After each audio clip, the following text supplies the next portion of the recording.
عمر چاہے کوئی بھی ہو، چوٹ لگنے پر پہلا لفظ ماں ہی نکلتا ہے۔ زندگی میں بس اتنی ہی دعا مانگ لینا، کوئی گھر ماں کے بغیر نہ ہو اور کوئی ماں گھر کے بغیر نہ ہو۔ نبی اکرم صلی اللہ علیہ وسلم نے فرمایا کہ ماں کا حق ادا کرتے رہو۔ قسم ہے اللہ کی، اگر تم اپنا گوشت کاٹ کر اسے دے ڈالو جب بھی اس کا چوتھائی حق ادا نہ ہوگا۔ کتنے بھی پرفیوم لگا لو تم، لیکن جو خوشبو ماں کے دوپٹے سے آتی ہے اس کی بات ہی کچھ اور ہے۔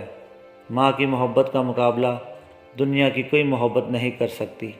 ماں تو ماں ہوتی ہے، پہچان لیتی ہے کہ آنکھیں سونے سے لال ہیں یا رونے سے۔ ماں کا پیار کسی کو دکھانے کے لیے نہیں ہوتا۔ وہ گھر جنت ہے جس میں ماں ہے۔ اللہ پاک سب کی ماؤں کو سلامت رکھے۔ رسول اللہ صلی اللہ علیہ وسلم نے فرمایا، اگر میری ماں زندہ ہوتی میں نماز میں اللہ کے حضور کھڑا ہوتا، ماں آواز دیتی اور میں نماز چھوڑ کر دوڑ کر ماں کے پاس چلا جاتا اور دنیا والوں کو بتاتا کہ ماں کی عظمت کیا ہوتی ہے۔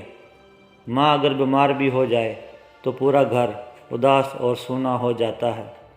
جو میرے عیب چھپاتا ہے وہ میرا اللہ ہے، اور جو میرے عیب سدھارتی ہے وہ میری ماں ہے۔ انسان جب تکلیف میں ہوتا ہے تو بس اللہ اور ماں ہی یاد آتی ہے۔ ابو علی سینا نے کہا، محبت کا مطلب مجھے تب پتہ چلا جب سیب 4 تھے اور ہم 5، تو ماں نے کہا مجھے سیب پسند نہیں۔ میں نے اپنی ماں سے معاف کرنا سیکھا ہے، کسی سے بدلہ لیتا نہیں۔ محبت ماں سے سیکھو اور صبر باپ سے۔ ماں سب کی جگہ لے سکتی ہے، لیکن ماں کی جگہ کوئی نہیں لے سکتا۔ ہر مشکل آسان ہوتی جب تک ماں زندہ ہوتی ہے۔ ماں سے بڑھ کر کوئی نام کیا ہوگا، اس نام کا ہم سے احترام کیا ہوگا۔ جس کے پیروں کے نیچے جنت ہے اس کے سر کا مقام کیا ہوگا۔ دنیا کے حسین ترین احساسات میں سے ایک احساس ماں سے باتیں کرنا ہے۔ ماں تیری خوشبو کہیں نہ ملی، میں نے پھول سارے خرید کر دیکھے۔ ماں ایک ایسا بینک ہے جہاں آپ ہر احساس اور دکھ جمع کر سکتے ہیں۔ ماں کے بغیر تو گھر میں رکھی چیزیں نہیں ملتی اور تم سکون ڈھونڈ رہے ہو۔ گھر کے اندر اس مزدور کی قدر کریں جو آپ کی زندگی میں آئی اور پھر کبھی چھٹی پر نہیں گئی۔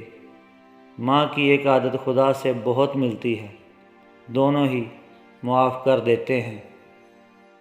بس ایک خدا نہیں ہوتی ورنہ ماں کیا نہیں ہوتی۔ میرے اعمال ایسے ہیں میں کب کا مر گیا ہوتا، مجھے یہ زندگی دی ہے میری ماں کی دعاؤں نے۔ کچھ وقت اپنی ماں کے ساتھ بھی گزارا کرو، یہی وقت قیامت کے روز تمہاری نجات کا ذریعہ بنے گا۔ ہر لڑکی کے لیے خوبصورت ترین الفاظ جب کوئی اس کی تعریف میں یہ کہے، یہ تو بالکل اپنی ماں جیسی ہے۔